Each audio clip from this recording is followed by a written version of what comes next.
There I was, standing at the crossroads of betrayal and revenge, with my wife completely unaware of the storm about to hit her. She had no idea that the game she had been playing in secret was about to collapse around her. It all began with something so innocent, so mundane, that I almost missed it, a simple search for a stick of chewing gum. Rummaging through her purse, where she always kept it, I was met with disappointment. The gum was not in its usual spot. Digging a little deeper, my fingers brushed against something unusual, a key card. Pulling it out, I examined it closely. Holiday Inn Express, it read. My stomach dropped. We had never stayed at a Holiday Inn Express together. That much I knew for certain. My heart pounded against my ribs as I strained to recall any instance where this key card might have made sense. But no matter how hard I searched my memory, the answer remained the same: it did not belong. Rather than confronting her outright, I decided to play the long game. If she was sneaking around, I needed proof, a pattern, something solid. So, I started paying attention. And sure enough, over the next few weeks, inconsistencies began to surface. There were always these impromptu plans that she failed to mention ahead of time. One day it was an extended tanning session where, supposedly, wait times had skyrocketed. Another day, she bumped into friends at the coffee shop and spent hours chatting away. Then there were the sudden urges to visit her sister or mother, all without prior discussion. Now, I am not the kind of man who keeps his wife on a leash. When I make plans, I let her know as a simple courtesy, not because I have to. But when she consistently made last-minute decisions without even considering my time, I started to see the cracks in her story. It was not just careless behavior, it was deliberate. I knew I needed a way to catch her in the act, so I enlisted the help of my brother. When I explained everything, his face was a mix of shock and intrigue. He understood the mission clearly: find out the truth and deliver a lesson she would never forget. Then came the perfect opportunity. She claimed she was going on a shopping trip with friends. Just like every other time, I played it cool and told her to have fun. Little did she know, my brother and I had other plans. My brother flew in to help, and together, we drove straight to the Holiday Inn Express, the one she had unknowingly led me to. And there it was, her car, parked discreetly in the back of the lot, as if that would keep it hidden. The sight of it ignited a mix of heartbreak and fury inside me. How foolish I had been, trusting her so blindly. But devastation quickly gave way to cold, calculated anger. I pulled out my phone and began filming everything, narrating my discoveries like a host of a true crime documentary. I made sure to capture the hotel sign, the parking lot, and the entire scene. This was evidence, and I wanted it airtight. With the plan already in motion, my brother took my car back to his house while I slipped into hers and drove it away. It felt surreal, sitting in the driver's seat of the car she had used to sneak around behind my back. I pulled into my brother's garage, safely tucking her car away where she would not find it, then took my own car home, waiting for the inevitable chaos. A few hours later, I decided to stir the pot. I sent her a simple text: "How's your day going?" She responded cheerfully, talking about how much fun she and her friends were having.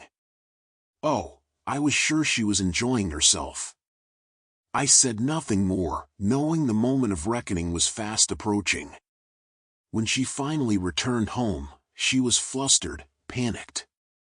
She told me her car had been stolen from the mall. Feigning concern, I listened intently while secretly recording our conversation. Her story was riddled with inconsistencies, and I could see the anxiety in her eyes as I pressed her for details. "So, who was with you?" I asked, casually but firmly. She hesitated, then stammered out the names of a few friends. I nodded, then suggested we call them for support.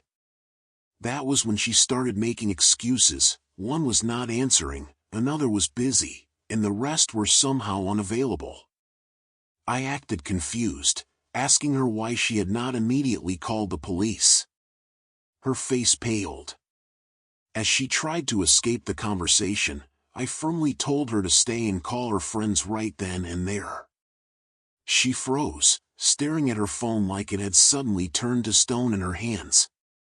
Her desperation was almost tangible, and I will not lie, it was exhilarating to watch. Finally, I delivered the final blow. "All right, then I'll call the police. We need to report the theft." Her breath hitched. Panic surged through her eyes.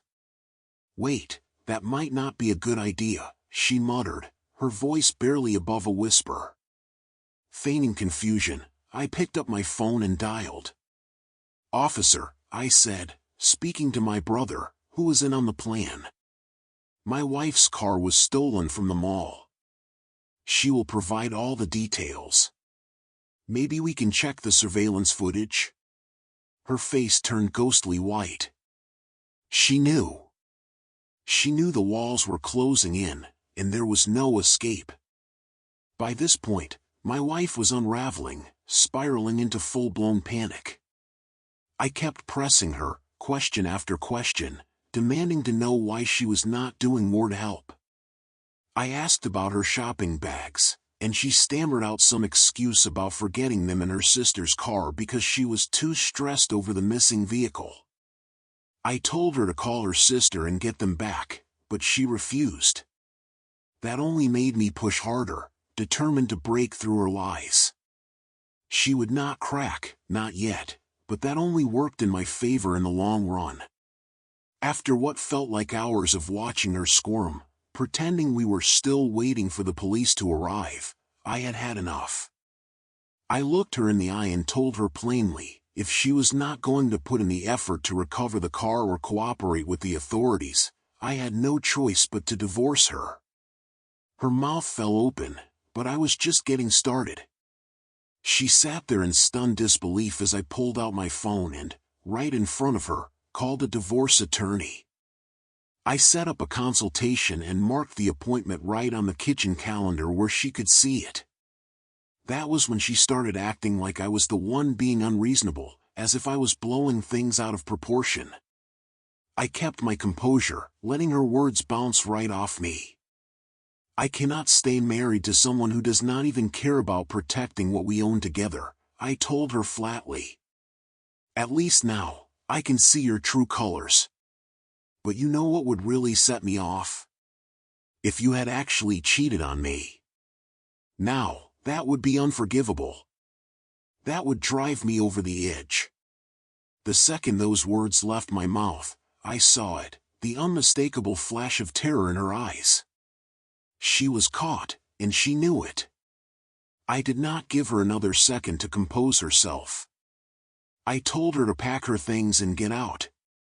I already knew she would run straight to her sister's house, so I reassured her that I would handle everything with the police and have them contact her there if they needed anything. I twisted the knife a little deeper, adding that at least she would be able to pick up her shopping bags while she was there. Shaken and silent, she had no choice but to comply. She packed quickly, her guilt weighing down every movement. I could barely contain my satisfaction, knowing that the final blow was yet to come. As soon as she was out of sight, I went straight to my computer. I had hours of footage from the day, every moment of my confrontation with her, every carefully crafted question, every bead of sweat that rolled down her face. I edited it all together, adding dramatic music, captions, and highlights to emphasize her most damning reactions. Then, with a grin, I uploaded it straight to Facebook and tagged her for everyone to see. Her friends. Her family. Her co-workers. All of them would witness her disgrace. I sat back and waited, relishing the thought of her world collapsing around her. The video spread like wildfire. my phone started blowing up with messages from people wanting to know what was going on. Some reached out to her directly, but from what I heard, she was not responding. I could only imagine her shame, trapped under the weight of all those people demanding an explanation she could not possibly give. I still did not know who she had been sneaking around with, but I had every intention of finding out.